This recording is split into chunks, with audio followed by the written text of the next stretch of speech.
Assalamualaikum warahmatullahi wabarakatuh. Alhamdulillah, salatu wassalamu ala rasulillah wa ala alihi wa ashabihi wa mawalah, amma ba'd.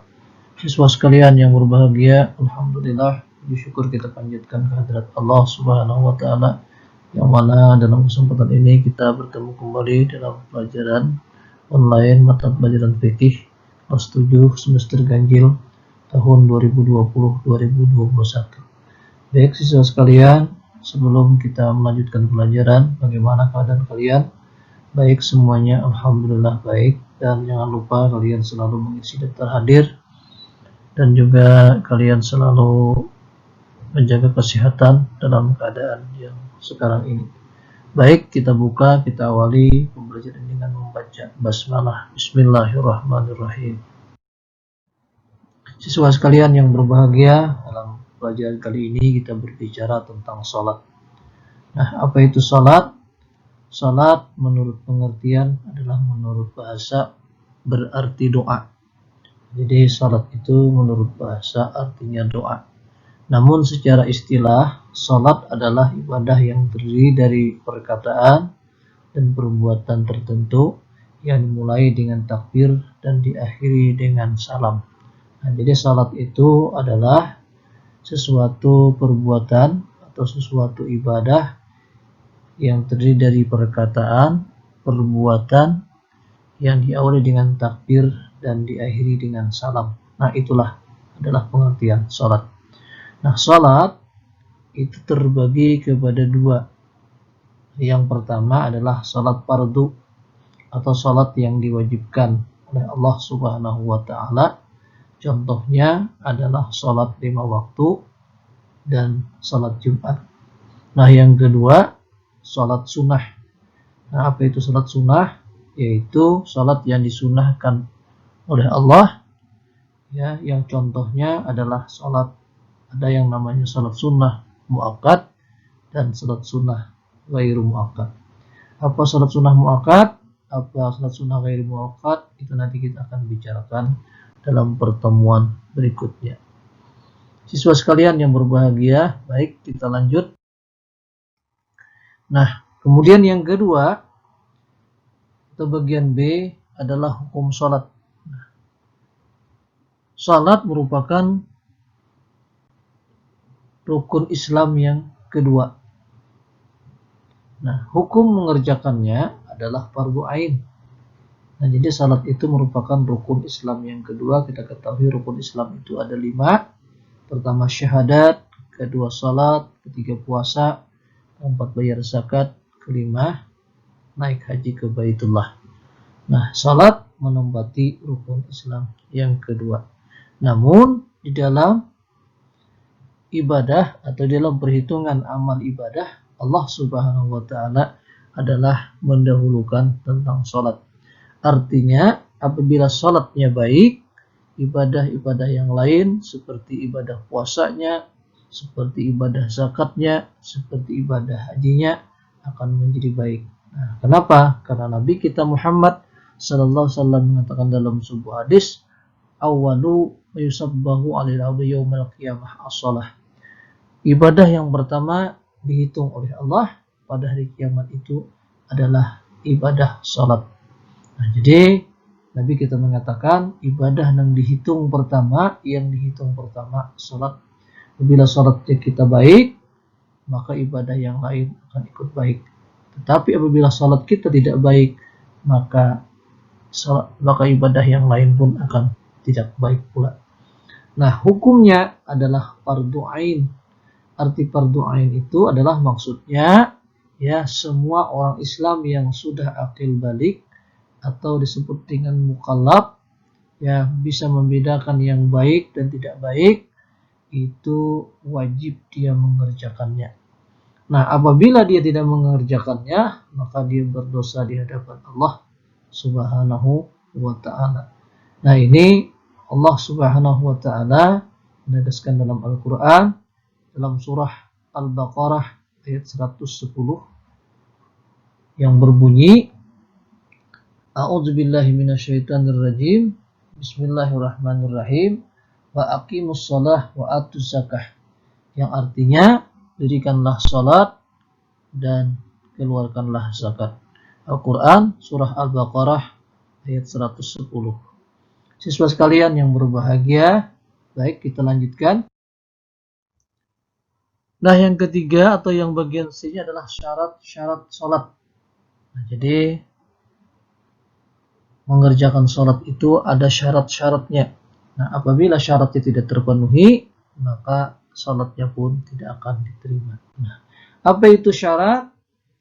Syarat adalah sesuatu yang harus ada atau terpenuhi ketika mengerjakan salat. Nah, jadi pengertian syarat itu adalah sesuatu yang ada, terpenuhi ketika mengerjakan salat.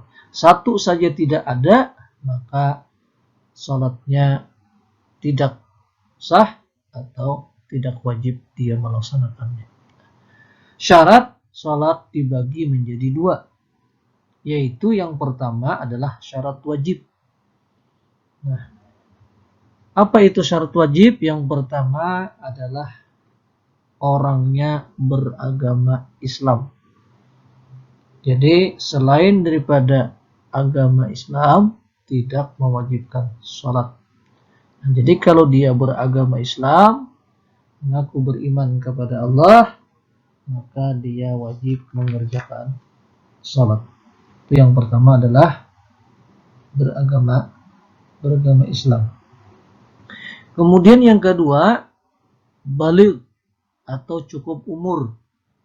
Nah, ini biasanya baligh ini untuk laki-laki ditandai dengan mimpi, yaitu mimpi bersetubuh atau mimpi sodama. Nah, bagi perempuan itu ditandai adalah haid. Nah, itu tanda seseorang baligh. Maka apabila dia sudah mimpi, berapapun usianya, begitu juga kalau dia sudah haid, berapapun usianya, maka dia dibebani kewajiban yaitu melaksanakan ibadah sholat. Bila dia salat, maka dia telah melaksanakan kewajiban, tidak ya, dia akan diganjar pahala dan dia tidak berdosa. Tetapi apabila dia tidak salat, maka dia akan diganjar dengan dosa. Baik, yang ketiga atau bagian C-nya adalah berakal sehat. Jadi syarat wajib yang ketiga berakal sehat. Apabila orang itu berakal sehat, maka ada kewajiban baginya untuk melaksanakan sholat. Tetapi apabila orang itu tidak berakal sehat, artinya dia kurang timbangannya, atau dia gila, atau dia stres, maka dia tidak lagi ya diwajibkan untuk sholat. Karena Nabi mengatakan, ad-dinu wal aqlu, kata Nabi, la dinu liman aqlalahu. Agama itu adalah akal, maka tidak ada agama atau kewajiban bagi orang-orang yang tidak berakal.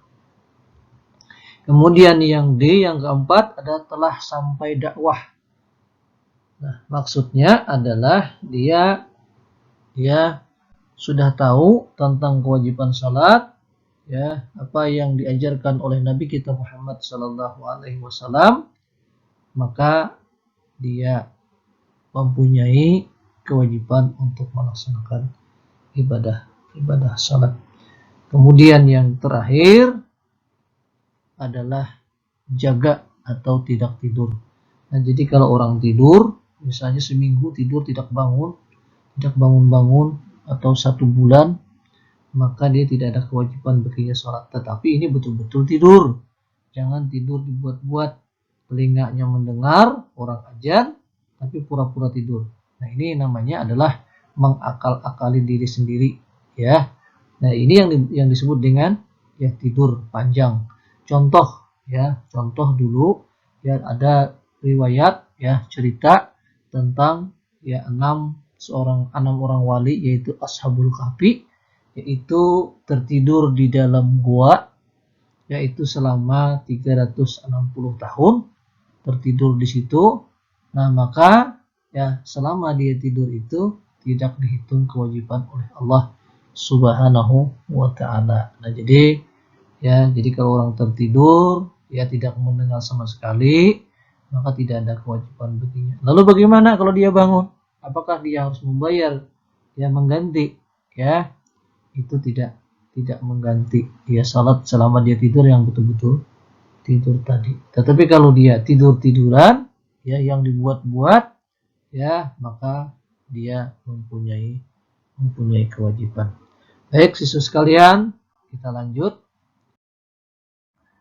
Kemudian yang kedua, syarat sah. Nah, jadi ada syarat wajib, ada syarat sah. Apa syarat sahnya? Yang pertama adalah suci dari hadas besar dan hadas kecil. Nah, jadi kalau orang mau melaksanakan ibadah salat, kalau mau salatnya itu sah, salatnya diterima, dia harus suci dulu dari hadas, baik hadas besar maupun hadas kecil. Selama dia berhadas, kalau dia melaksanakan ibadah salat, maka salatnya tidak akan diterima oleh Allah Subhanahu wa ta'ala. Nah, itu yang pertama. Karena Nabi kita mengatakan dalam sebuah hadisnya adalah la yaqbalus salata ahadikum idza ahdasa hatta yatawadda. Artinya Allah tidak menerima salat seseorang di antara kamu yang berhadas sehingga ia berwudu atau bersuci. Hadis riwayat Bukhari dan Abu Hurairah. Siswa sekalian yang berbahagia, baik yang kedua atau bagian B-nya adalah suci badan, pakaian dan tempat dari najis. Nah, jadi orang yang sholat itu harus suci badannya. Dari apa? Ya, yang pertama suci dari hadas dulu, yang kedua suci daripada najis. Ya, kalau ada najis di tubuhnya, maka tidak sah sholatnya. Nah, di mana misalnya? Yaitu ketika dia buang air besar, air kecil, itu harus diperhatikan dalam istinjanya. Kalau dia belum suci lagi, belum bersih membersihkan istinjanya seperti habis kencing, habis berak, maka itu akan ya dia bernajis. Ketika dia salat, maka salatnya tidak diterima. Kemudian yang kedua, pakaian. Nah, pakaian juga harus betul-betul suci. Ya, baik pakaian luar maupun pakaian dalam. Ini biasanya yang perlu diperhatikan itu adalah celana dalam kita. Celana dalam kita itu usahakan ya, kalau ketika kita mau sholat itu yang baru ya, yang baru dipakai, jangan yang berhari-hari dipakai. Misal contoh, ketika pagi kita memakai celana dalam, kemudian kita mau sholat zuhur, itu sudah berkali-kali kita ke belakang buang air, baik air kecil maupun air besar, itu khawatir ya di celana kita itu ada tetesan air kencing. Maka bila kita bawa salat, maka khawatir salat kita tidak sah atau diterima. Nah, jadi kita sangat berhati-hati sekali dengan pakaian kita. Nah, apalagi pakaian luar misalnya celana panjang, ketika kita kencing itu betul-betul diperhatikan. Jangan-jangan air kencing kita itu mengenai celana kita. Kalau sampai mengenai celana kita bawa salat, maka salat itu tidak sah. Kemudian ya tempat. Nah, tempat, arti tempat tadi adalah tempat ketika kita menghamparkan sejadah atau tempat ketika kita salat di mana.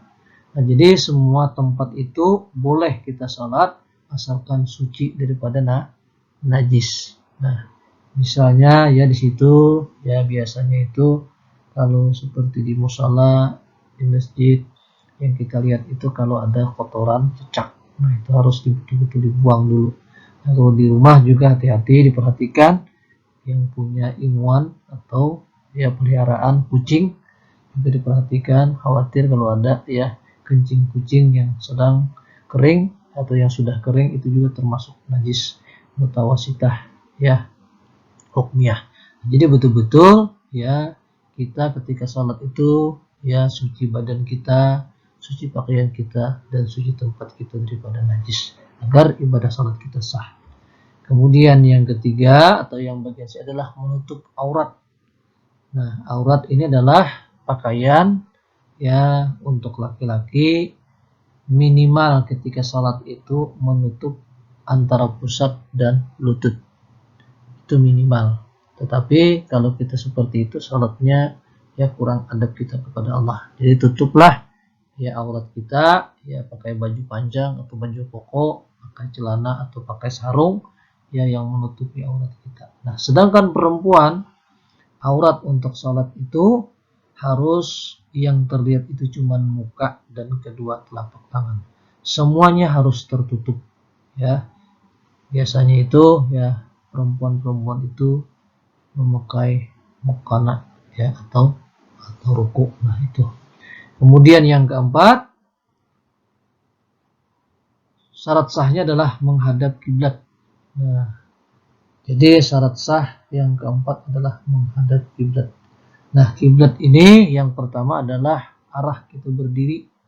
Nah, betul-betul menghadap, ya, menghadap kiblat atau disebut dengan menghadap, ya, Baitullah. Nah, kemudian, ya, kalau kita tidak tahu kemana arah kiblatnya, kita yakin kita dalam, ya, salat itu adalah kita menghadapkan diri kita adalah menghadap Allah Subhanahu wa ta'ala.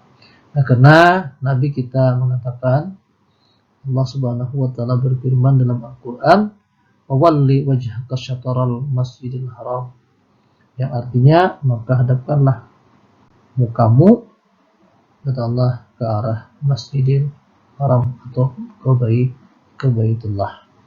Kemudian yang terakhir, ya, syarat itu adalah masuk waktu salat. Nah, jadi waktu salat ini sudah diwaktur oleh Allah waktunya, ya, mulai zuhur, asar, maghrib, isya, subuh itu sudah diatur waktunya oleh Allah. Nah, apabila kita mengerjakan tidak sesuai dengan waktunya, maka salat kita tidak sah. Contoh misalnya mau melaksanakan salat subuh tetapi masih jam 3 subuh, belum lagi waktunya. Nah, atau salat zuhur baru jam 10 siang, salat zuhur belum waktunya. Nah, karena waktu subuh itu sekarang sekitar jam 4.00 subuh, ya, sedangkan zuhur itu jam 11.30.